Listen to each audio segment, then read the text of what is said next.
Hey viewers, welcome back to our channel. Today, we're delving into a popular term that holds significance in the world of dairy products and healthy eating. Let's break down this term to better understand its pronunciation.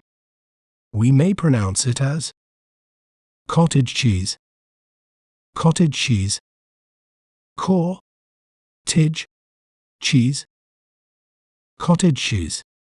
It refers to a fresh cheese with a mild flavor and creamy, lumpy texture, often enjoyed on its own, in salads, or as a healthy snack rich in protein.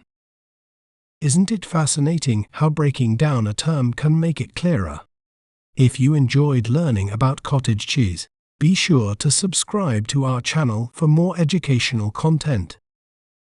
Thanks for watching. Remember, knowledge is power. See you next time.